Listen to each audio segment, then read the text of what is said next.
Nous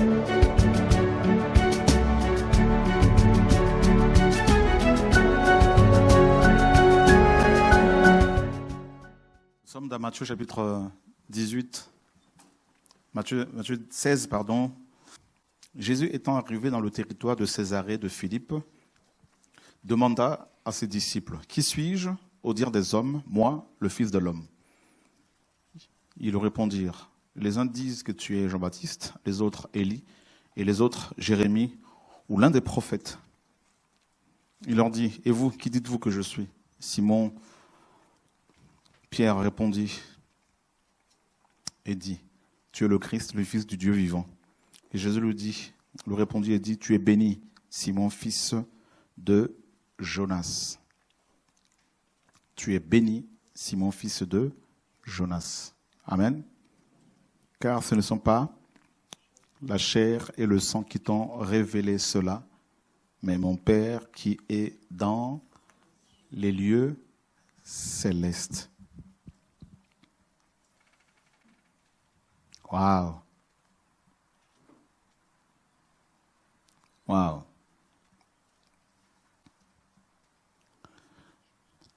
La bénédiction. La bénédiction.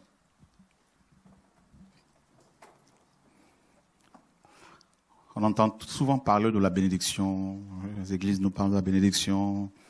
Et donnez, vous serez bénis. Faites telle chose, vous serez bénis. Et on entend souvent beaucoup de gens dire « Ah, mais j'ai eu 1000 euros, vraiment je suis béni, tout ça là, Dieu m'a béni. » Ouais, je suis en bonne santé, Dieu m'a béni. Ouais. Mais c'est pas vraiment la vraie bénédiction, ça. En fait, je voulais parler de quelque chose d'autre. Quand j'ai lu ce mot-là, bénédiction, là, quand j'ai lu ça, le Seigneur tout de suite m'a dit, tu vas parler de ça. Ok.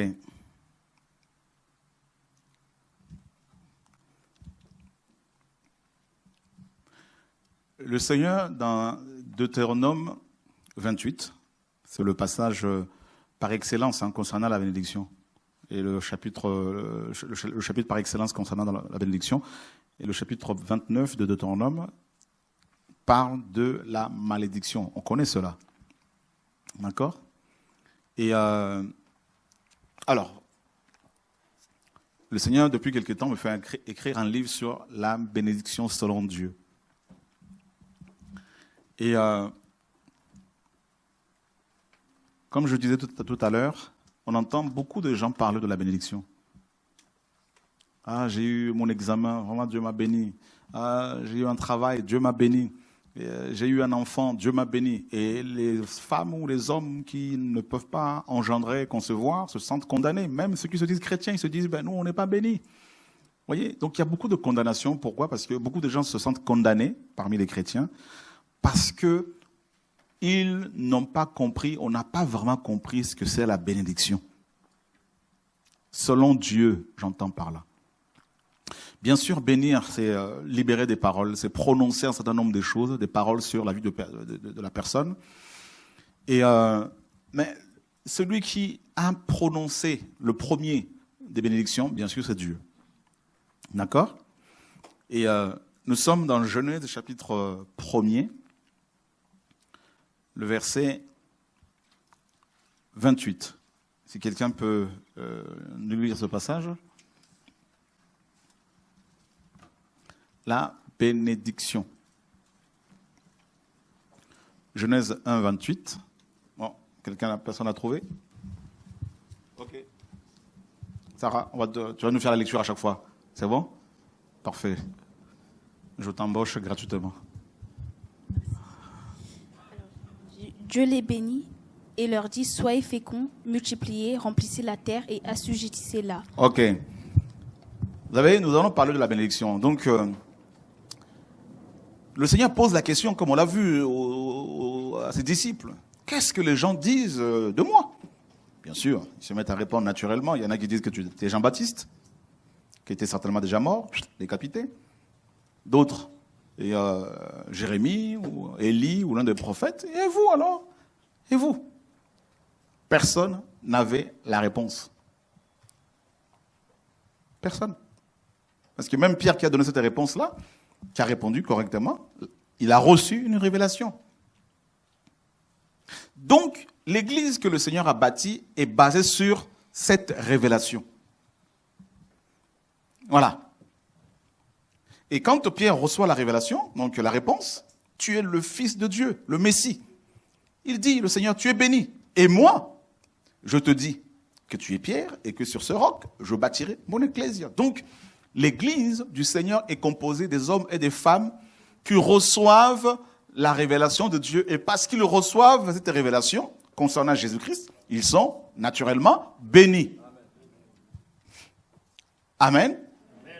Donc, on ne maudit pas celui ou celle que Dieu a béni.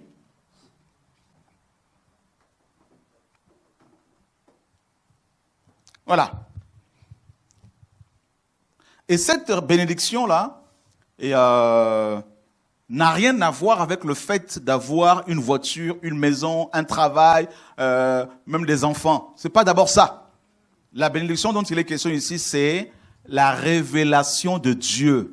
Qui est Dieu?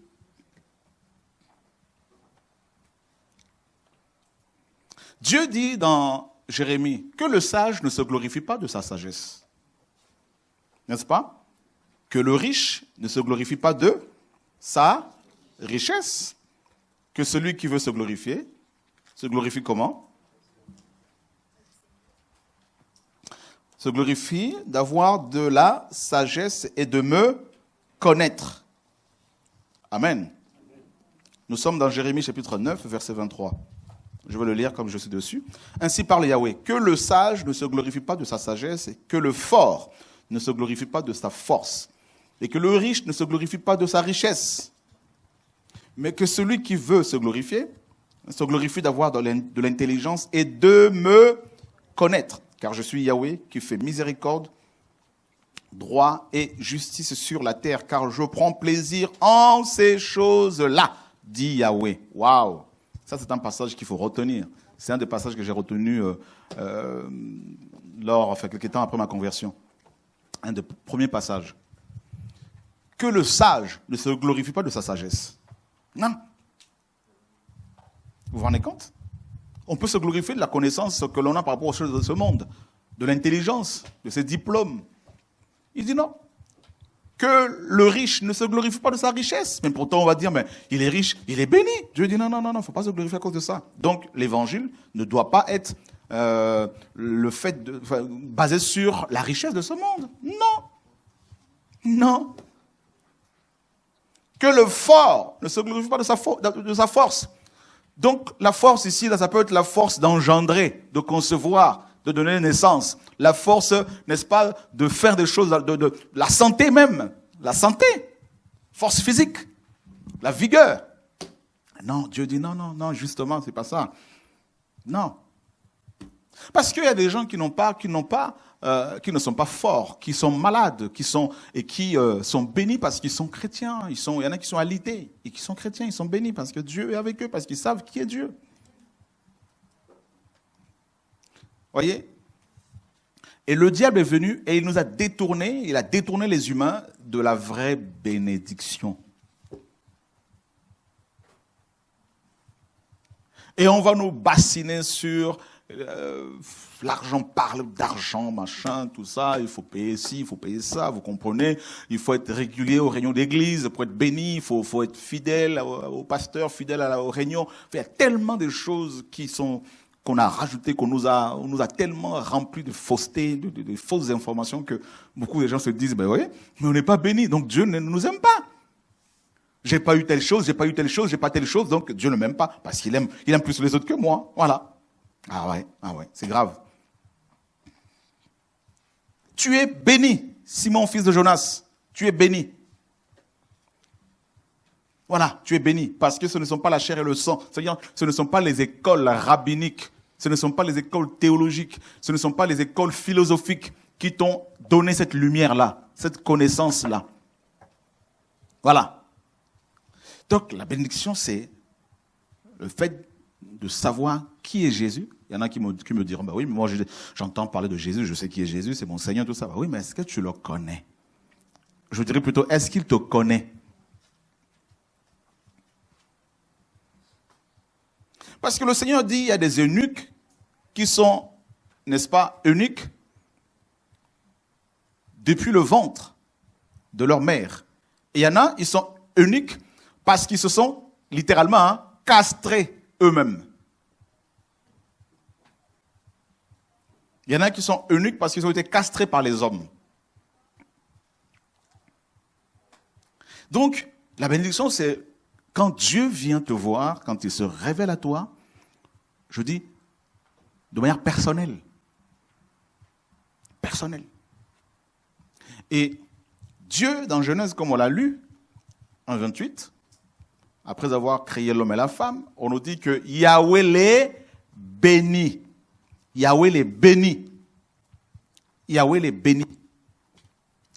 Il leur a transféré la bénédiction. Et l'on voit tout de suite les conséquences de cette bénédiction-là. C'est écrit quoi, premièrement? Hein? Voilà. En fait, ce n'est pas vraiment le mot, toutes les traductions, même nous, mais en fait, littéralement, porter du fruit.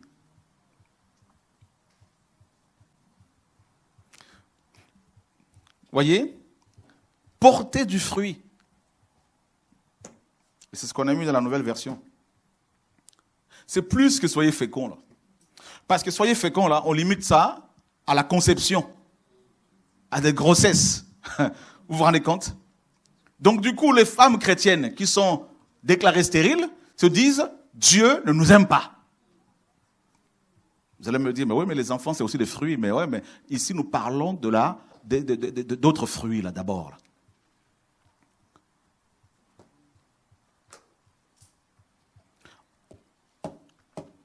Vous voyez à quel point on a condamné aussi les gens? À quel point des chrétiens se sentent condamnés, sont mal dans leur peau? Porter du fruit. Et c'est vrai, quand on va dans le contexte de ce passage, de Genèse 1,28 notamment, à cette époque, il n'y avait que l'homme et la femme. Donc c'est aussi normal que la terre soit peuplée. Vous comprenez ce que je veux dire? Donc, je veux dire à quelqu'un, Dieu t'aime, mon frère, ma soeur. Dieu t'a béni et tu n'en es même pas conscient. Beaucoup sont bénis, mais ils ne sont pas conscients parce que Satan est venu et il leur a dit, mais voilà, ce n'est pas ça la bénédiction. Voilà la vraie bénédiction. Voilà, regarde les autres, ils ont ça. Et toi, tu n'as rien. Regarde. Compare-toi aux autres, tu n'as pas vu? Et Satan vient avec les paroles que tu entends. La condamnation, ça peut être de ta femme, de ton mari, ton père, ta mère, tes copains, tes copines, tes collègues, tout ça. Ah, t'as rien, regarde toute ta vie. Depuis tout ce temps, les autres, ils ont ci, ils ont ça. Mais toi, t'as quoi? Fais le bilan de ta vie. T'as rien. Et les gens ils meurent à cause des soucis parce qu'ils n'ont pas les choses de ce monde qui, selon les gens de ce monde, sont des bénédictions. Alors que pour Dieu, c'est de la fumée.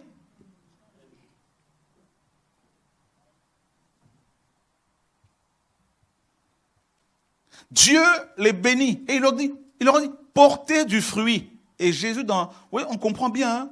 Jésus, plus tard, il va dire, si vous portez du fruit, c'est alors que mon Père sera glorifié. Waouh! Vous voyez, dans l'enseignement du Messie, c'était ça. Il voit un arbre qui ne portait pas du fruit, il dit qu'il soit maudit. Voilà. Quand on ne porte pas de fruit, là, on est maudit. Donc ici, il n'est pas d'abord question des enfants. Il est question de Galates 5, 22. Mais le fruit de l'esprit, c'est l'amour, la joie, parce que ce couple-là devait s'aimer. Or, sans le fruit de l'amour, il n'allait pas s'aimer, il ne pouvait pas s'aimer. Donc, portez du fruit, aimez-vous l'un et l'autre. Soyez en paix l'un envers l'autre. Soyez patient. Patient, quand tu vas tomber enceinte, sois patient. Tout ça, là. Donc, c'est plus que les grossesses, là. C'est plus que le fait d'avoir des enfants, là. Quand le Seigneur dit, porter du fruit. C'est pour ça que dans la nouvelle version, on n'a pas mis soyez féconds là. Non. Alléluia. Voilà. C'est terrible. Seigneur, sauve-nous. On a été tellement lobotomisés dans tout ça là. Donc, Dieu les bénit. On va revenir sur Genèse 1, 28 tout à l'heure, si Dieu permet. Donc Dieu bénit, Dieu dit à Pierre, tu es béni. Tu es béni. Simon, fils de Jonas. Et vous allez voir que Simon ici, là, il n'avait ni villa, ni voiture, hein, ni compte en banque, rien. Et Yeshua, qui est la vérité par excellence, lui dit, tu es béni. Car ce ne sont pas les hommes qui t'ont révélé cela. Donc, la vraie bénédiction ne vient pas des hommes. Non. Non. Alors, le Seigneur disait aux Hébreux dans Deutéronome 28, si vous obéissez à ma parole, vous aurez si, vous serez bénis. Et parlons d'abord de la bénédiction spirituelle. Nous sommes dans Éphésiens chapitre 1, un passage que nous connaissons tous, le verset 3.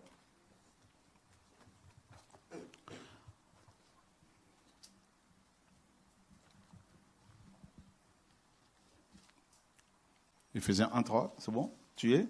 Je vais t'aider. Ok. C'est bon? Tu peux le lire? Alors, béni soit Dieu qui est le Père de notre Seigneur Jésus-Christ, qui nous a bénis de toute bénédiction spirituelle dans les lieux célestes en Christ. Ok, donc béni soit Dieu et Père, le Seigneur Jésus-Christ, notre, bien sûr, Seigneur, qui nous a bénis de toutes sortes de bénédictions dans les lieux célestes. Donc ça, bien sûr, c'est le premier type de bénédiction. Donc, il est question de bénédiction spirituelle et on nous dit que c'est le Père qui nous a bénis. Le Père est celui qui engendre, c'est celui qui nous a bénis. Et on nous dit de toutes sortes de bénédictions. Où? Là-haut. En qui? En Christ, qui est la source de toute bénédiction spirituelle, bien sûr. Voilà. Et cette bénédiction-là, comme on l'a vu dans Genèse 1, 28, se traduit par le fait de porter du fruit, c'est-à-dire Galates 5, 22. Un arbre béni est un arbre qui porte du fruit.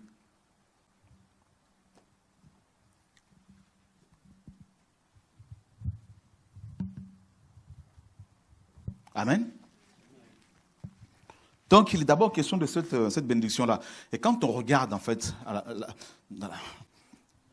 quand on regarde la plupart des chrétiens, là, quand on les observe, on se rend compte que, en fait, il n'y a pas de fruits. Ce sont des arbres secs. Où est Galates 5, 22? On peut le prendre? Galates 5, 22?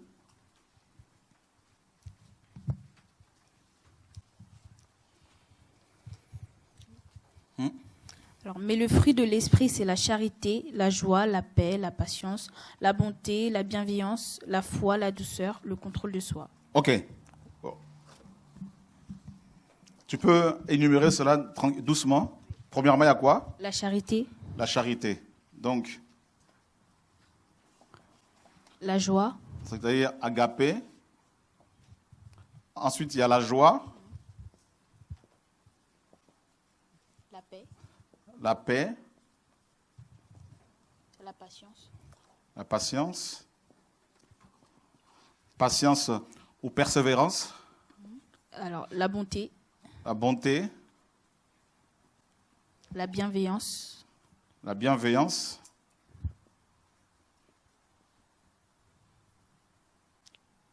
La foi. La foi.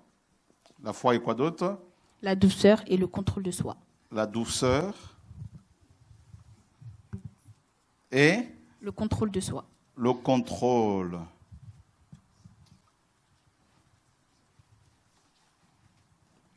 De soi. Waouh.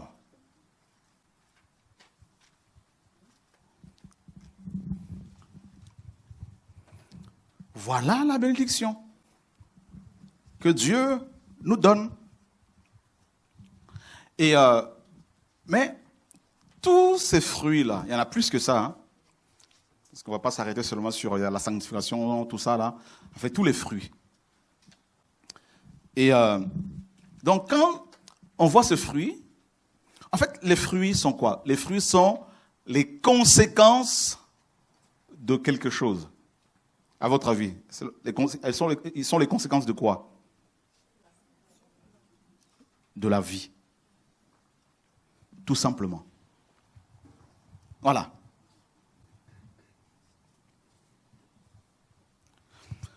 Et on va prendre un passage dans Genèse, vous allez voir ça tout de suite. Genèse 49, le verset 22. Alors, je demanderai à quelqu'un de nous le lire sur le site de la BJC. Genèse 49, 22. Quelqu'un va aller rapidement sur le site de la BJC et nous lire ce passage-là.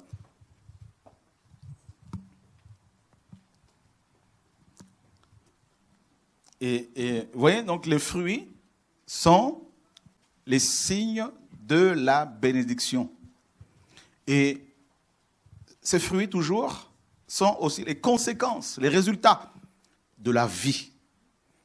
Parce que pour porter ces fruits, il faut la vie. D'accord? Il faut avoir la vie de Dieu en soi. Genèse 49, 22. Alors, Joseph est le fils qui porte du fruit. Ok, on s'arrête là 2 secondes. Joseph est le fils qui porte du fruit. Ici, c'est Jacob qui parle. 49. Joseph est le fils qui porte du fruit. On continue? Le fils qui porte du fruit près d'une source. Le fils qui porte du fruit près d'une source. Ou parce qu'il est près d'une source. Voilà. Et quelle source? Yeshua. D'accord? Donc, la vie. Et quand vous lisez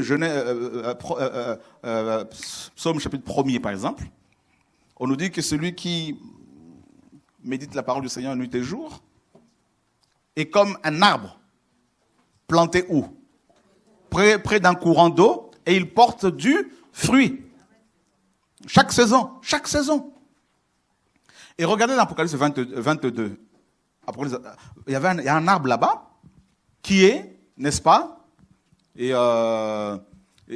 près de cette rivière, de cette eau qui sort du trône, n'est-ce pas? Cet arbre qui est arrosé par l'eau de vie. Voilà. Donc, quand Pierre a reçu la révélation ici, dans Matthieu 16, 18, quand il a reçu la révélation sur qui est Yeshua, Matthieu 17 là-bas, il a reçu, en fait, cette bénédiction, c'est la vie. Il a reçu la vie. Tu es béni. Pourquoi? Parce que tu as reçu la vie. Et le Seigneur a dit quoi? Je suis le chemin, la vérité et là. Et dans Jean 15, il dit quoi? Je suis le vrai cep et vous êtes les sarments. Et si vous êtes attachés à moi, vous porterez du fruit. Et dans Romains 11, on nous dit quoi? Nous sommes greffés sur l'olivier franc. Waouh! Donc, d'où l'importance de développer sa communion avec Dieu, sa relation personnelle avec Dieu. Ne cherchez plus le ministère.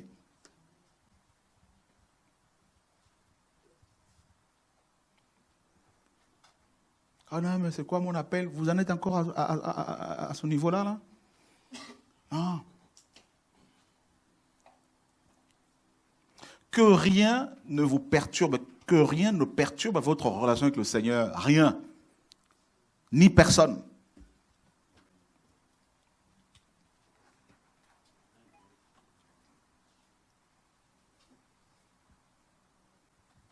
Le Seigneur parle beaucoup, il a beaucoup parlé de fruits. Si vous lisez les 4 évangiles, vous allez voir que Jésus a parlé beaucoup de fruits, beaucoup.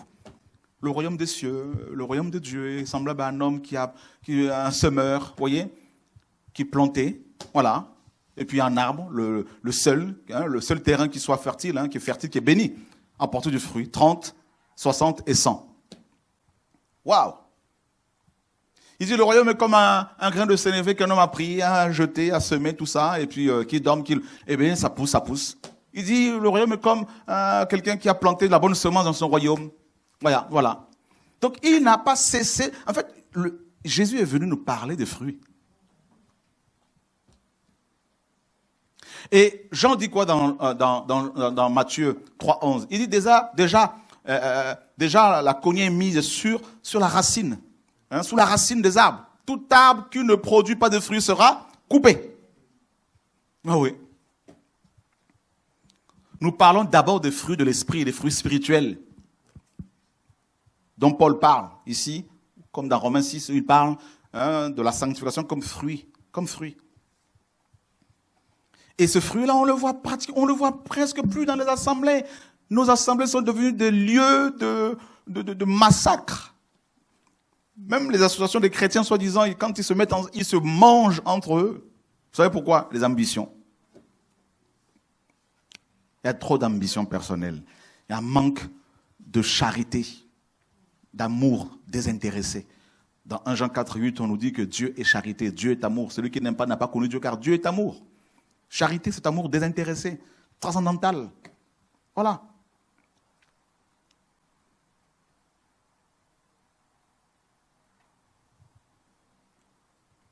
Et pas la joie. On perd la joie facilement à cause des problèmes de ce monde. Parce que j'ai pas ci, j'ai pas ça, je suis plus joyeux. Non, mais c'est terrible, hein. Les gens pensent que parce qu'ils ont la joie, Dieu les a bénis. Je parle de la joie qui est la conséquence des bonnes choses que l'on peut vivre dans ce monde, le fait de rencontrer un homme, le fait de se marier, d'avoir un enfant, d'avoir un travail, Les païens ont la même joie. Donc c'est pas la joie forcément spirituelle dont Paul parle ici. La joie dont il est question ici, c'est la joie qui se manifeste dans les épreuves. Quand Paul écrit l'épître aux Philippiens, là, il était en prison. Il dit « Réjouissez-vous dans le Seigneur ». Réjouissez-vous dans le Seigneur. Et je le répète, il était enchaîné. Quand il dit « La joie du Seigneur est ma force ». Les apôtres étaient persécutés et on nous dit dans Actes qu'ils étaient joyeux d'avoir subi les outrages à cause du nom du Seigneur. C'est cette joie-là. C'est pas la joie d'abord quand ça c'est une joie naturelle, le fait d'avoir la joie parce qu'on a un boulot, parce qu'on a un diplôme. Ça c'est la même joie que les humains partagent. Ça c'est ce que Dieu a donné à tout le monde. C'est la nature qui veut ça. C'est une joie naturelle, mais c'est pas une joie spirituelle. Voilà. Parce que la joie spirituelle là, c'est celle qui est produite par l'esprit en nous. C'est-à-dire malgré les épreuves, les mauvaises nouvelles, on est dans cette joie-là, même si on peut pleurer, mais il y a cette joie-là, on se retrouve, on se rattrape, le Seigneur nous rattrape. Oh Seigneur, sauve-nous. Et il nous parle de la paix. La paix ici, je vois l'assurance, la paix, l'assurance, la paix. Pas d'agitation comme les autres qui s'agitent, pas d'agitation. Voilà, la paix. Vous savez pourquoi pourquoi les humains font d'erreurs? Parce qu'ils se précipitent. Parce qu'ils sont dans les agitations. Je vais faire ci, ils s'agitent trop. Vous voyez? La paix. Ne t'inquiètes-tu pas, Seigneur, que nous périssions, tout ça là? Tu ne vois pas que nous sommes en train de périr? Tu t'inquiètes, Seigneur, mais c'est comment? Et là, dans la précipitation, on fait n'importe quoi, on prend des mauvaises décisions, tout ça là. Et il y a des conséquences terribles, dramatiques. La paix. Vous voyez, on a la paix avec Dieu. Romains 5, 1.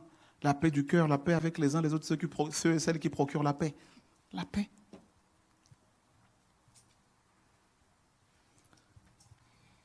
Les gens, quand on décèle une maladie chez eux, là, ils sont en panique.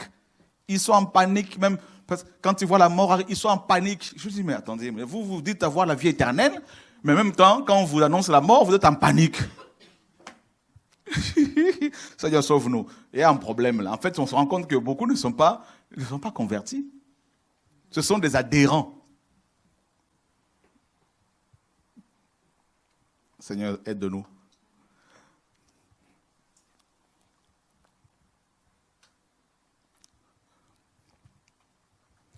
Alléluia. Amen. Oh Dieu de gloire. La patience. La patience. C'est compliqué la patience. La patience, oh là là. Tu vois pas que ton âge avance, tout ça, regarde quand même, tu vois pas? Dans Genèse 15, Dieu parle à Abraham, il lui dit, t'inquiète pas, tu auras un enfant. Oui, mais Seigneur, regarde mon âge, t'inquiète pas, tu auras un enfant. Tout de suite après, au chapitre 15, hein, dans le chapitre 16, sa femme vient, chérie, oui, regarde Agar, va avec. Et on a vu les conséquences après, hein. Il venait à peine d'écouter Dieu, hein, mais il n'a pas été patient. Il y a des gens qui sortent de la patience, non parce qu'ils n'ont pas eu la patience comme fruit, mais parce qu'ils traînent avec des gens excités.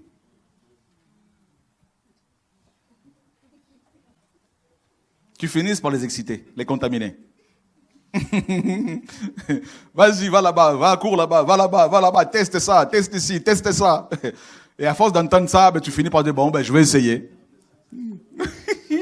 Qui a déjà connu ça? Je crois que ce soir, Dieu est en train de libérer beaucoup de gens. Amen. Alléluia. Amen. Mais tu sais, l'âge avance, regarde quand même, regarde les autres, tout ça, mais qu'est-ce que tu fais toi aussi? Mais il faut que bouge-toi quand même, tout ça, il faut. On veut précéder Dieu.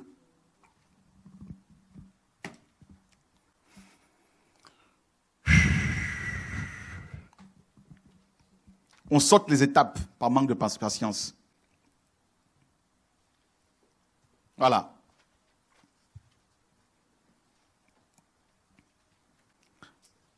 Comme un avorton, tac, on meurt. Dieu dit, pour un enfant, il faut 9 mois. Si tu sors à 6 mois, on doit te garder. Oui, parce que c'est comme ça. La patience. Oh, c'est dur, parce qu'on entend tellement des propos autour de nous, on entend tellement de menaces, on entend tellement des choses, la condamnation, mais regarde-toi quand même, tout ça. Waouh, c'est dur, hein? Et parfois, Dieu semble tellement lointain, indifférent, alors qu'il ne l'est pas, à nos souffrances. La patience. Et quand on parle de la patience ici, chez les Grecs, comme chez les Hébreux, il faisait allusion aussi aux obstacles. Vous voyez? Donc, il y a des obstacles devant toi. Donc, il faut de la patience. Voilà. Il faut les franchir. Il faut de la patience. Et comme nous sommes dans une génération où tout va vite, tout va vite, les hommes sont de moins en moins patients. Tout va vite. Voilà.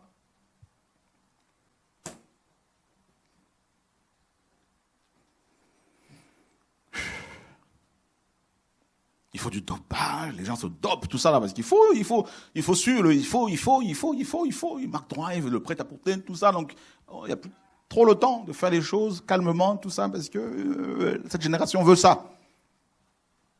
Je vois des gens, ils sont à peine convertis, ça y est, ils sont déjà des grands prophètes. Ils connaissent tout, ils savent tout. Des enfants de 15 ans, ils ne veulent pas écouter les parents parce qu'ils estiment qu'ils sont grands. Parce que ils sont plus grands physiquement que leurs parents, donc ils ne les écoutent plus. La patience. La bonté, avoir un bon cœur, être bon. Parce que Dieu produit cela en nous. C'est compliqué. Vous voyez, on ne va pas entrer dans les détails dans ces fruits. La bienveillance, la foi a disparu, la foi. La foi. Il n'y a plus la foi, pratiquement. C'est fini, notre génération, là. Cherchez-moi la foi, là. Ah non, on vous donne des méthodes, on vous propose des méthodes, on nous propose de plus en plus des méthodes. Donne ça, tu auras ci, tu auras telle chose.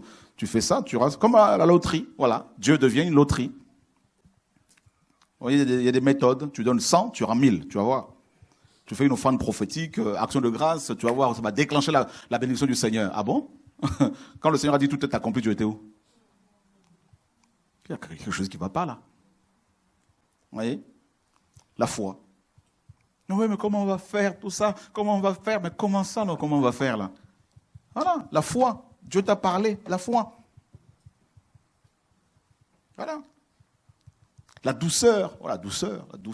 Wow. La douceur. Il y a des gens ici, là, des gens parfois qui veulent manquer de douceur. Hein. C'est... Ouh là là là là là là là là là là là là là. Qui n'est pas doux ou douce.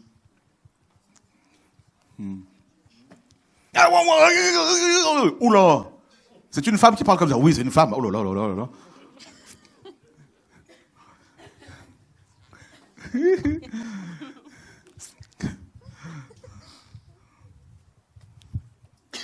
Les gens pensent que la douceur, c'est être mou. C'est pas ça. C'est pas ça la douceur. Non, il est tout mou, il est tout doux. Non, mais ça, c'est autre chose. Ça, c'est la douceur sur le monde. Hein. Amen. Non. Waouh, Seigneur. Et le contrôle de ça. Oh là là là là, le contrôle de soi. En fait, le contrôle de soi, c'est toi, bien sûr. C'est le contrôle de 5 sens. Littéralement. Arriver à contrôler ses yeux. Avoir le contrôle sur son regard. Qu'est-ce que je dois regarder? Qu'est-ce que je ne dois pas regarder? Avoir le contrôle sur ses oreilles. Qu'est-ce que je ne dois pas entendre? Le contrôle sur sa langue. On a du mal, hein, parfois. Hein? La langue, souvent, pond. Oh! Oh mon Dieu, ben c'est des prophètes à la maison. Hein?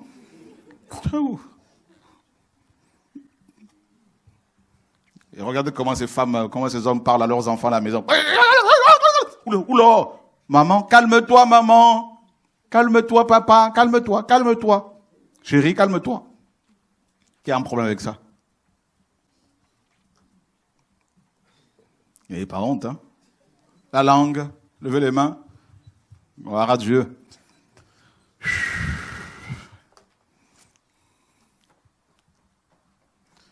Parce qu'avec la langue, on tue. On a dit par rapport à Jérémie, tuons-le avec la langue. Ah oui. C'est de l'abondance du cœur que la bouche parle. Contrôler ses mains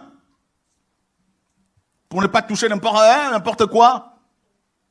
Contrôler ses pieds pour ne pas aller n'importe où, ses jambes.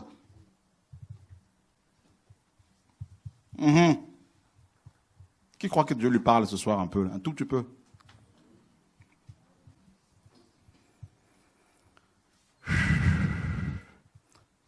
Il y en a, ils pensent que Dieu va descendre du ciel pour les contrôler. Non, Dieu te donne les moyens, il te bénit pour que tu te contrôles. Joseph, face à la femme de Potiphar, qu'est-ce qu'il a fait? Il se contrôlait, il se sauvait. Oh non, mais je suis encore tombé. Non, mais il faut arrêter un peu là, les chrétiens là, qui tombent tous les jours là, et puis ils disent, oh, Dieu va me faire grâce. Cette fois, le juste tombe et il se relève. Hein? Qu'on arrête un peu avec ce discours-là, parce que Dieu nous a donné les moyens pour nous contrôler. Amen. Alléluia. Amen. Voilà.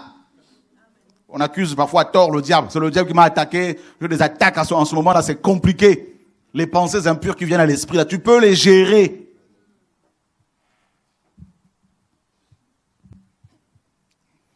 Contrôler son ventre. Tu n'es pas obligé de manger comme, excusez-moi, de manger comme un...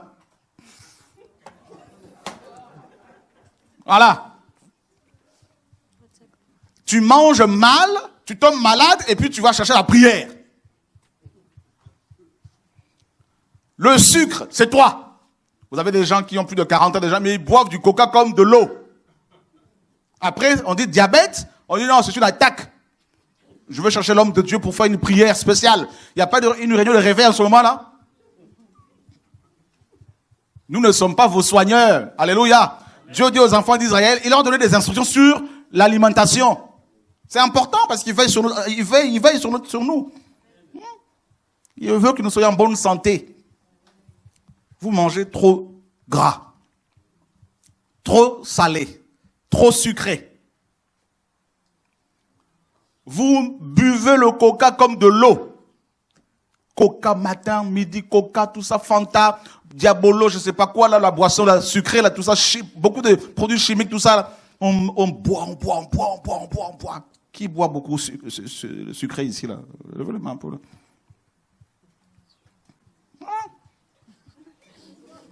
Alléluia. Amen. Vous voulez qu'on vous aide, non?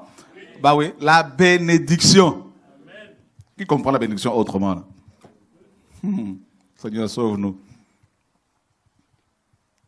Ah, Dieu a béni ce ministère. Ah bon? Pourquoi? Parce qu'il y a des locaux, des voitures. Ah bon, le pape aussi a la même chose, hein, même plus que nous. Vous voyez ce que je veux dire? Voilà. C'est pas ça la vraie bénédiction. Non. Parce que les témoins de Jéhovah, ils ont des locaux.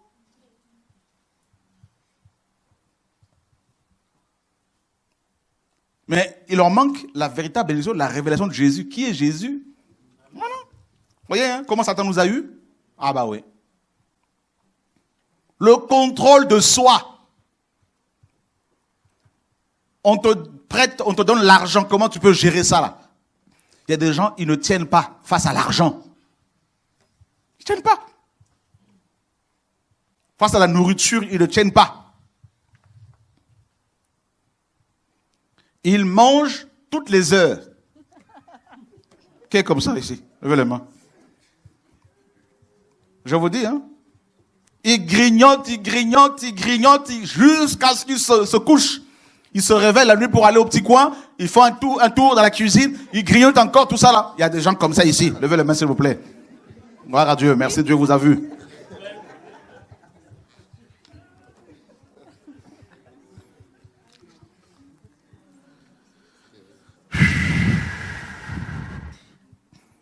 Il y a un manque de contrôle.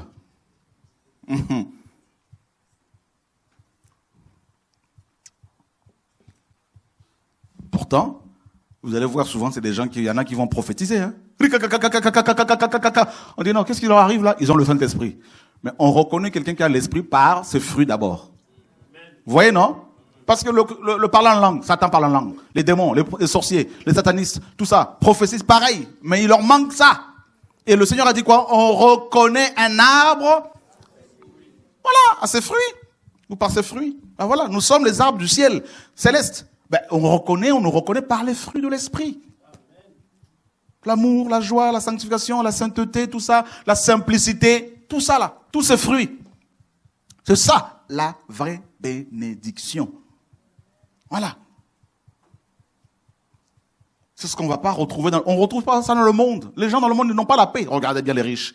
On en a rencontré. Hein. Ils ont le garde-corps. En plus de garde-corps, ils ont leurs bâtiments sont bien protégés. Alarmes, tout ce que vous voulez. En plus de garde-corps, il y a les alarmes. En plus des alarmes, vous avez les coffres forts.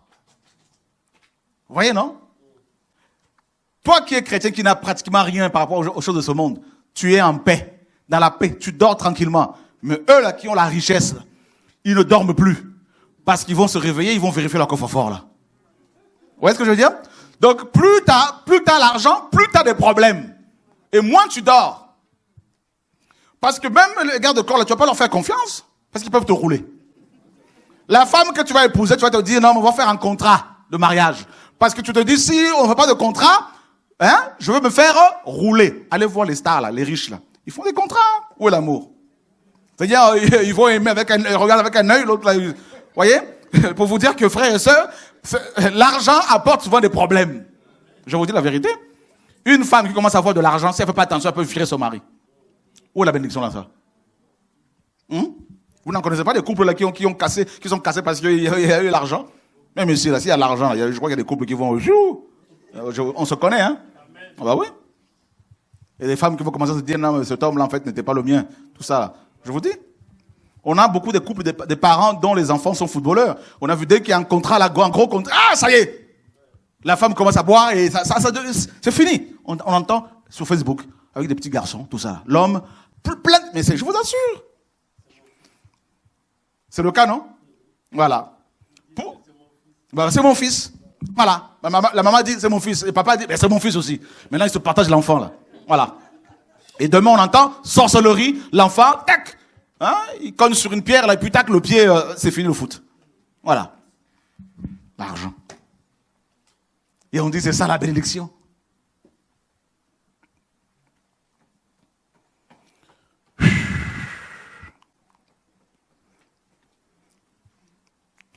Les gens vont travailler 12 heures par jour, la femme 12 heures, l'homme 12 heures, ils ne se voient même plus. Ils ne voient même plus les enfants. Et ils ont le matériel, ils ont tout ce qu'il faut, des belles voitures, villas. Vous pensez qu'ils sont heureux? Non, allez gratter là-dedans, vous allez voir. Plein de dettes, parce qu'il faut vivre comme le monde le veut.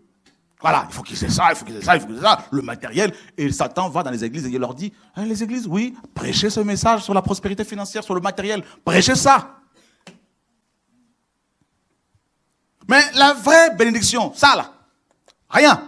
Pour porter ce fruit-là, les branches doivent être connectées, attachées à l'arbre. Pour porter ce fruit, il faut être connecté au Père. C'est simple. Voilà. À la source. Voilà le message que Dieu nous donne de plus en plus. La connexion avec le Seigneur, la relation verticale avec Dieu, l'intimité avec Dieu. Ce sera la vraie bénédiction, mes amis, que personne ne vous trompe. Il n'y a pas un autre message. Hein. Voilà. Ne vous laissez plus torturer par les gens parce que vous n'avez pas telle chose, parce que vous n'avez pas ce que les autres ont, tout ça là. Ne vous laissez pas condamner, tout ça là. Bénissez Dieu pour votre situation si vous êtes enfant de Dieu. Le plus important pour vous là, la chose la plus importante, c'est d'être en relation avec le Seigneur. Voilà. Alléluia. Voilà. Tu es béni, le Seigneur a dit à Simon, tu es béni. Tu es béni. Je te dis que tu es béni parce que tu as su, parce que tu sais qui je suis. Et tout de suite après, regardez, le Seigneur dit quoi? Parce que mon Père t'a donné cette révélation-là, eh bien, je veux te dire une chose. Tu deviens pierre. Ah! Vous voyez cette bénédiction-là? Avec ce fruit, le contrôle de soi, tu deviens pierre. C'est-à-dire la stabilité. Dieu te stabilise. Vous comprenez? Et moi, je te dis que tu es pierre parce que tu es béni, parce que tu as les fruits. Voilà. Parce que tu peux te contrôler, parce que tu as la paix, parce que tu as la joie, parce que tu n'es plus ballotté partout dans les doctrines, parce que tu ne cours plus après les choses de ce monde, tout ça, comme avant. Eh bien, je bâtirai mon église avec des gens comme ça. Et ensuite, il dit quoi? Toujours dans le cadre de cette bénédiction. Non seulement tu deviens pierre, ensuite il dit quoi? Je te donne les clés du royaume. Les clés du royaume. Ah bah oui, les clés du royaume. Les clés du royaume.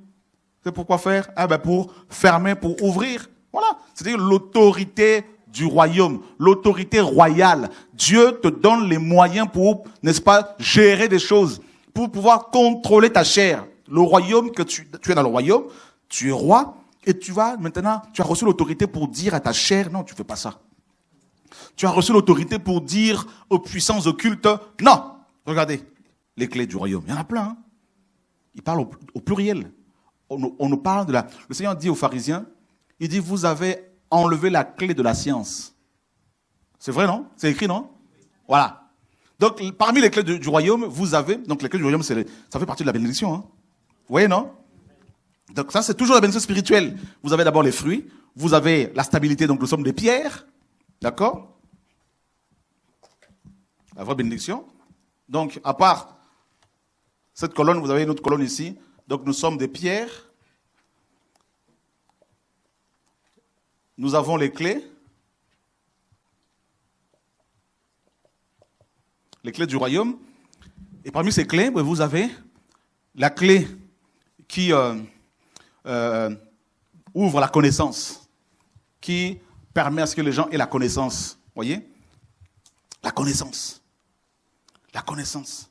On va prendre ce passage-là dans le livre de Luc.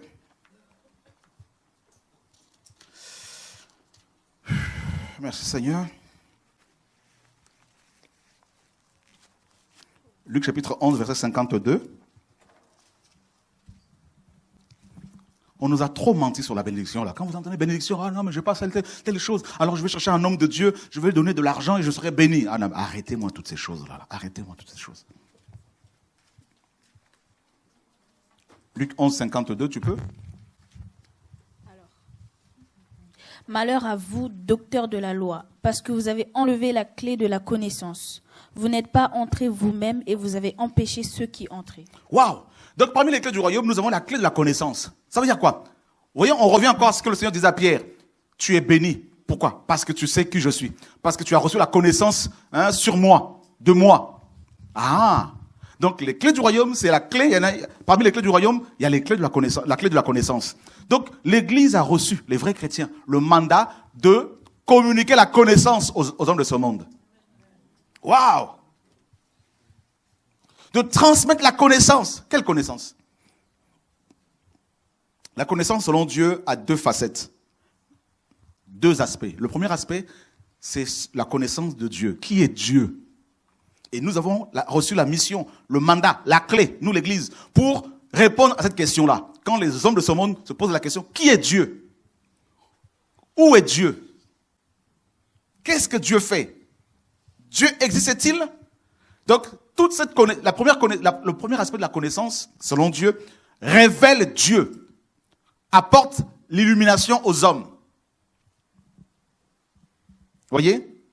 Voilà ce que vous avez reçu. Voilà comment Dieu nous a bénis, Dieu vous a béni, comment Dieu t'a béni, toi qui es là. Cette connaissance-là, on la transmet comment aux gens de ce monde? Ben par la parole, par la lumière, parce que nous sommes des luminaires. selon Philippiens 2, 15, où Paul dit que nous sommes des luminaires, comme la lune et le soleil dans Genèse 1 là-bas, pour éclairer, présider à la nuit, présider sur la nuit, tout ça, dominer sur la nuit, dominer sur le jour. Vous vous rendez compte? Quand le soleil se lève, là, nous avons la connaissance, c'est-à-dire l'éclairage. Nous pouvons nous guider facilement. La nuit, le soleil, la lune peut nous éclairer aussi. Vous voyez, c'est ça, ce que nous sommes. Quelle bénédiction! Jésus a dit, nous sommes la lumière du monde. Waouh, Seigneur! Quelle responsabilité! Ça, c'est une bénédiction. C'est-à-dire, Dieu peut se servir de toi, chrétien, pour apporter l'éclairage aux gens qui sont, n'est-ce pas, remplis de diplômes aux grands de ce monde. Joseph, en prison, il n'avait pas de diplôme, a eu la sagesse de Dieu, la connaissance de Dieu pour, n'est-ce pas, révéler au roi Pharaon, au roi d'Égypte, les choses concernant le futur. Il avait reçu 2 songes, ce monsieur, ce roi, mais il n'avait pas l'éclairage. Et c'est un homme de Dieu, en prison, 13 ans de prison, qui va être utilisé pour lui donner la connaissance. Vous vous rendez compte? Et Dieu va se servir souvent des gens illettrés, des personnes illettrées, dans la Bible, ou des gens lettrés parfois, qu'il a brisés comme Paul. Ensuite, il les a utilisés pour éclairer les autres. Voilà la vraie bénédiction. Ça, c'est le premier aspect de la connaissance, c'est révéler Dieu aux hommes. Et le deuxième aspect de la connaissance, selon Dieu, c'est révéler l'homme. L'homme doit savoir qui il est. Qu'est-ce que Dieu dit de l'homme? Comment Dieu voit l'homme? Et la parole nous dit qu'il n'y a pas un homme qui soit bon. Voilà, tous sont condamnés, tous sont pécheurs. Et les hommes ont besoin d'entendre ça, qu'ils ne sont pas meilleurs sans Jésus. Qu'ils sont, n'est-ce pas, condamnés à cause du péché, par le péché. Qu'il n'y a pas une race qui soit au-dessus de l'autre. Non, parce qu'il y a une seule race, la race humaine. Voilà. Et il faut, c'est ça l'évangile. L'évangile, c'est quoi? Je viens, je te présente la connaissance qui est Dieu, qui révèle Dieu. Et cette connaissance-là, qui est la lumière, te révèle ton état. Voilà. De médiocrité.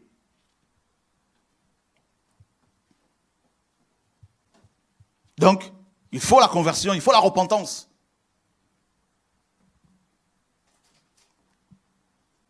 C'est ça l'évangile. L'évangile amène ces 2 aspects de connaissance. On révèle Dieu, les gens vont entendre parler de Jésus. C'est ça l'évangile. On prêche Christ, et les gens, quand ils ont entendu parler de Christ, ensuite ils vont se dire, hommes, frères, que ferons-nous? Parce que nous sommes condamnés. Nous reconnaissons que nous avons mal agi. Après avoir entendu ce discours-là, notre cœur est touché. Nous sommes conscients maintenant que nous sommes condamnés. Nous ne le savions pas. Que faire? Eh bien, on amène encore la connaissance sur Dieu. Dieu est amour, il peut vous sauver, il vous a sauvé. Maintenant, venez à lui.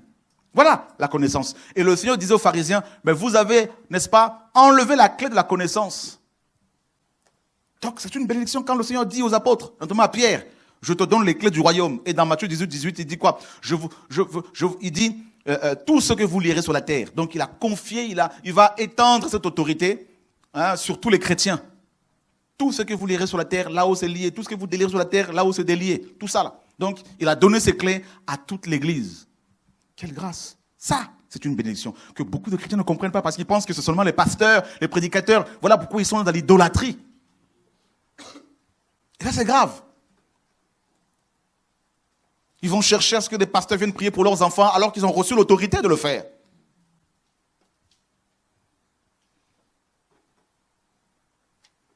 Et des pasteurs en profitent pour manipuler, pour maintenir les chrétiens volontairement dans l'ignorance. Parce qu'une personne ignorante, c'est une personne que vous pouvez facilement manipuler, contrôler.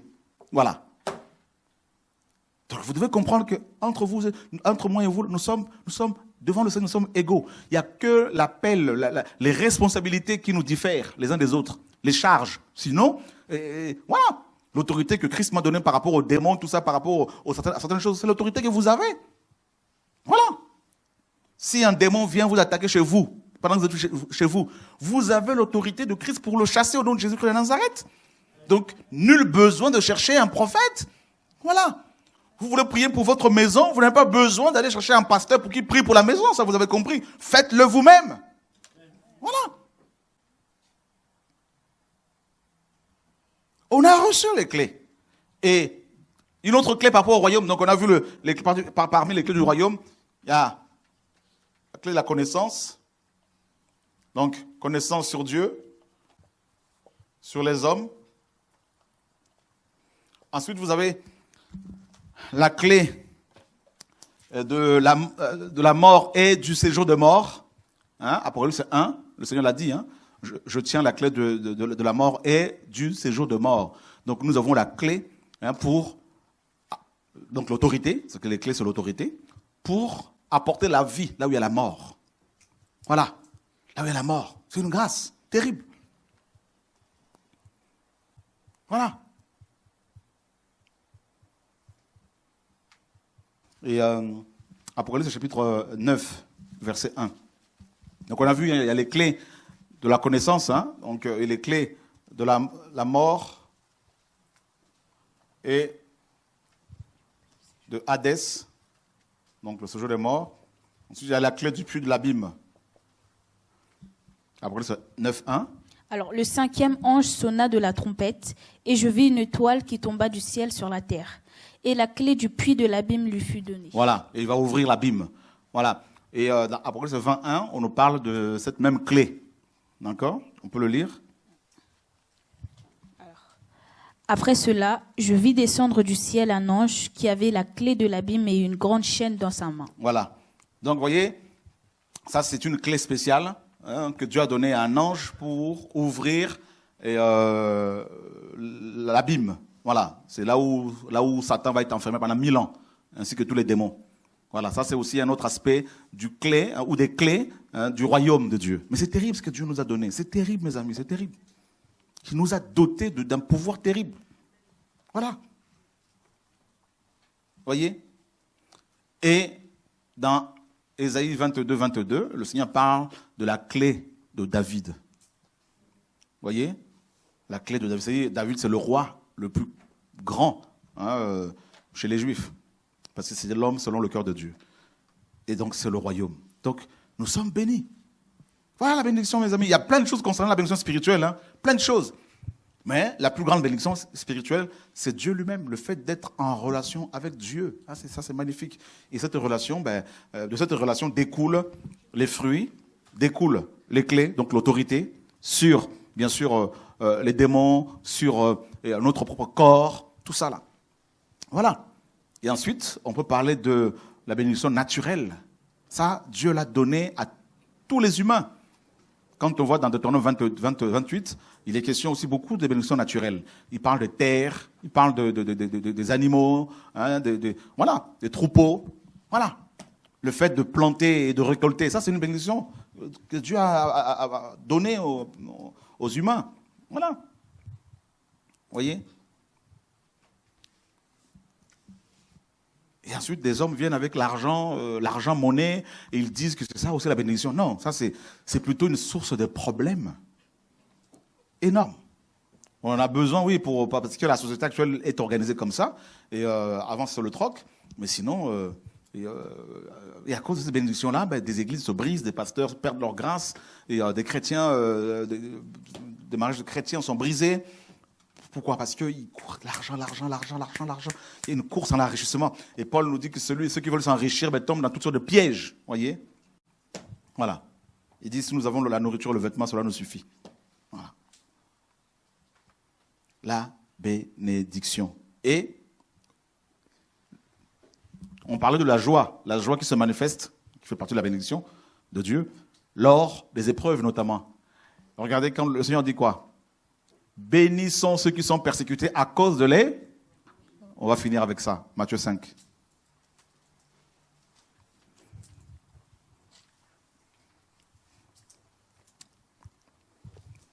Regardez, nous allons lire à partir du verset 5, je vais le lire. Voyant la foule, Jésus monta sur la montagne. Puis s'étant assis, ses disciples s'approchèrent de lui. Puis, ayant ouvert la bouche, il les enseigna de la sorte. Bénis sont les pauvres en esprit, car le royaume des cieux est à eux. Les pauvres en esprit, ce ne sont pas les gens qui sont pauvres financièrement, tout ça m'intéresse. C'est pas ça. Les pauvres en esprit, c'est des gens qui s'estiment qu'ils ont besoin d'apprendre, qui veulent apprendre. D'accord? Voilà. L'Église catholique est arrivée en Afrique avec ce passage en disant aux Africains, à nos ancêtres, heureux sont les pauvres en esprit, car le royaume des cieux est à eux. Donc ne vous occupez pas de l'or, de l'argent, de diamants, tout ça là. Laissez-nous gérer tout ça.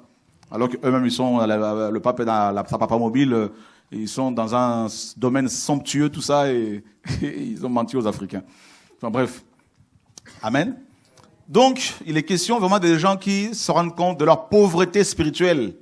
Pauvres en esprit. C'est-à-dire des gens qui se rendent compte qu'ils sont pauvres en esprit et qui ont besoin d'être remplis de fruits de l'esprit. Parce que ceux qui n'ont pas les fruits sont pauvres.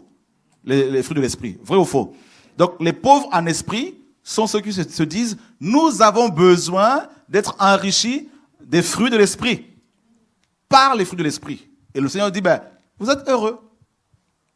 Mais ceux qui se disent, nous, on connaît déjà, on sait tout. Ok. Vous comprenez? Et il continue, dit, bénissons ceux qui pleurent, car ils seront consolés. Toi qui pleures, pourquoi? Ceux qui pleurent, pas ceux qui pleurent, parce que tout le monde pleure pratiquement aujourd'hui. Hein. Ceux qui pleurent à cause de leur foi. Voilà. Et ceux qui sont humbles, pareil. Le Seigneur dit quoi? Ils sont comment? Voilà, ils sont bénis. Vrai ou faux? Voilà. L'humilité est un fruit de l'esprit. L'humilité. Il dit, bénissons ceux qui ont faim et soif de la, car ils seront rassasiés. Voilà. Si tu as faim de la justice, si tu as soif de la justice, tout ça, tu es béni. Vous voyez les bénédictions là? Ça là, c'est terrible. Bénissons les miséricordieux, car ils obtiendront miséricorde. Bénissons ceux qui sont purs de cœur, car ils verront Dieu. Waouh! Bénissons ceux qui procurent la paix, car ils seront appelés enfants de Dieu. Bénissons ceux qui sont persécutés pour la justice, car le royaume des cieux est à eux. Donc, être persécuté à cause de ta conversion est la conséquence de la bénédiction. Alléluia! Waouh, Seigneur, mon Dieu, mais quelle grâce! Et nous sommes humains, on va pleurer, là, j'en peux plus. Mais tu es béni, justement, là. Tu cherches la bénédiction.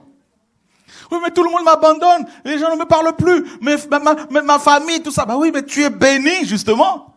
Tu t'attends à quoi? À une grosse Mercedes? Non, c'est pas ça la bénédiction. Alléluia. Bénis serez-vous lorsqu'on vous outragera. Les outrages. Waouh, c'est dur. Hein? Qu'on vous persécutera et qu'on dira faussement de vous toutes sortes de mal à cause de moi. Waouh, il fut un temps où je pleurais parce qu'il y avait des vidéos contre moi. Maintenant, je m'en fiche. Je me réjouis du Seigneur, que ton nom soit béni. Et ça a mis du temps, hein. Maintenant, là, allez, continuez. C'est une grâce. Ça veut dire que plus on te critique, plus tu es béni au ciel. Plus ta couronne sera énorme au ciel, frères et sœurs. Je vous dis. Et quand on pleurait comme ça, Dieu dit, mais regarde mes enfants, je les bénis et ils pleurent. C'est le monde à l'envers, non? Seigneur, bénis-nous. Il dit, mais je te bénis. Satan, vas-y. Outrage. Oh non, il est sorcier, il a fait ci, il a une grosse bague, il sort la nuit, et les démons acclament. Oh là, voilà, on l'a eu, il ne comprend pas, on l'a eu. Qui veut être béni?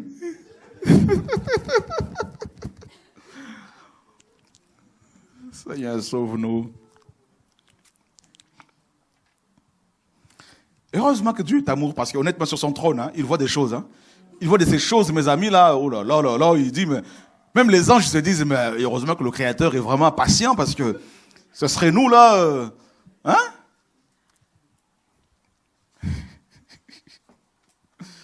Oh, j'en peux plus. Il dit, mais qu'est-ce qui se passe? Ta tête mauvaise, ta tête est bizarre, non, mais j'en peux plus, là. Alors aujourd'hui, là, vraiment, là, honnêtement, là, j'en peux plus, là, ça dure. Ah, que Dieu me reprenne, hein, vraiment, là. Tu veux rentrer déjà à la maison? T'as fait quoi? T'as encore rien accompli, là? Ah, c'est difficile, au niveau du boulot, là, j'en peux plus. Mon patron, il est vraiment, il a un caractère compliqué. Mes collègues, j'en peux plus, là. Oh là là, les voisins, oh, on laisse tomber, là, vraiment qu'on, oh, j'en peux plus. Et une collègue là, mais vraiment là, je prie vraiment que le Seigneur la fasse partir là, parce que là, plus tu pries comme ça, plus la collègue te torpille, te maltraite. Ah, la sœur là en Christ, là, vraiment, depuis qu'elle est venue à l'assemblée, mais j'en peux plus, là, vraiment, Seigneur. Vraiment. Tu es béni. Voilà. Voilà la bénédiction. Tu pleures à cause du Seigneur, tu es béni. Tu es persécuté, tu es béni. Voilà. Tu te sens seul, incompris, parce que tu aimes le Seigneur, tu es béni. Voilà. Alors, le Seigneur dit quoi? Réjouissez-vous. Réjouissez-vous. Alors, il faut faire un effort, là, il faut... En fait, quand tu vas commencer à te réjouir parce que tu es outragé, c'est alors que tu vas sortir de cette galère-là. Tant que tu ne vas pas comprendre ça, je parle à quelqu'un ici, tu vas toujours rester dedans. Ça peut être 10 ans durant lesquels tu vas te faire du surplace. Parce qu'il faut que tu comprennes cette leçon-là. Ça m'est souvent arrivé de faire des songes où... de me retrouver à l'école, mais collège. Attends, mais quand même, Seigneur, à mon âge, collège. Tu te réveilles et tu dis, mais Seigneur, mais t'as pas compris une leçon, donc je te laisse encore au collège, là, jusqu'à temps que tu comprennes, pour passer encore. Vous pensez quoi? Nous sommes tous des enfants, hein, devant le Père. Vous voyez, non? Tu fais un songe, tu as la maternelle, qui a déjà fait ça? À ton âge, à la maternelle. Bah oui, ça veut dire qu'il y a une leçon que Dieu te donne, hein? Quand tu ne la saisis pas, eh ben, t'es à la maternelle encore, spirituellement parlant. Voilà. Pour vous dire vrai, même moi, là, je suis pas encore à l'université, hein. Je vous dis. Vous pensez quoi? Oh, c'est un apôtre, il est arrivé. Quel apôtre, là, frère? Hein? Dieu est le seul à être au-dessus de tout le monde. Frère, on est tous faut le laisser, on apprend tous. Voilà.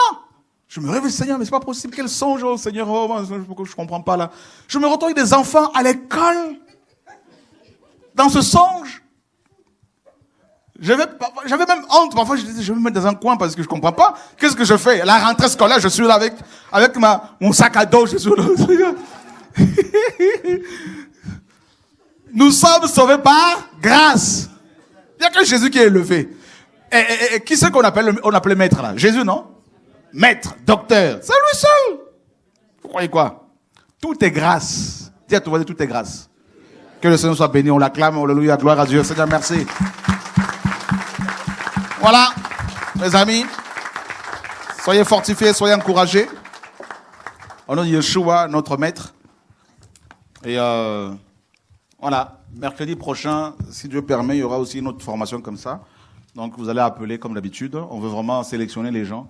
Et voilà, il y a un numéro, vous appelez pour vous inscrire. Et puis voilà, donc vous avez compris ce que c'est la bénédiction. Donc ne laissez plus personne vous perturber, vous tourmenter, vous faire croire que vous n'êtes rien, que vous n'avez rien, parce que vous n'avez pas de maison, voiture, travail, tout ça. Ce sont des choses secondaires. Ouais, on en a besoin pour vivre dans ce monde. Voilà. Mais sinon, le plus important, c'est la vie éternelle. C'est ça la chose la plus précieuse. Voilà. Que le Seigneur soit béni. Seigneur, nous voulons te bénir pour ta fidélité. Merci pour ta grâce. Merci pour ta bonté. Père notre Dieu, nous voulons, Seigneur, nous exposer à ta lumière. Nous sommes à rien. Nous avons plein de défauts et tout est grâce avec toi, Seigneur Jésus. Donne-nous à marcher dans la sanctification et la sainteté. Seigneur, nous ne voulons pas être des hypocrites. Nous ne voulons pas, Seigneur, paraître, Seigneur mon Dieu, des hommes bons, meilleurs, Seigneur. Nous sommes faibles. Et seulement toi et toi seul, Seigneur, est au-dessus de toutes choses. Il n'y a que toi, Seigneur, qui est parfait. Et nous voulons, Seigneur, demander ta grâce, ta faveur, Seigneur, mon Dieu. Aide chacun de nous, Seigneur. Il y a des gens qui sont fatigués. Beaucoup sont épuisés, Seigneur, mon Dieu. Il y en a qui sont fatigués par la maladie, par les soucis, par les problèmes de santé. Seigneur, au nom de Yeshua, nous prions, nous prenons autorité sur les puissants des ténèbres, mon Dieu, sur la maladie, mon Dieu. Nous chassons cet esprit de mari de nuit qui embête cette femme, mon Dieu, qui souffre, qui vient ce soir encore à cause de ces combats. Il y a une femme ici qui souffre à cause de ce mari de nuit, là, que le Seigneur délivre maintenant au nom de Yeshua. Cet esprit de mari de nuit, cet esprit, n'est-ce pas, qui vient te polluer tes nuits, là, au nom de Yeshua. On va prier, frère, là, au nom de Yeshua. Cet esprit-là qui vient polluer tes nuits, là, le Seigneur le chasse de ta vie au nom de Yeshua. Notre Seigneur est sauveur. Le Seigneur te libère de cette chose-là.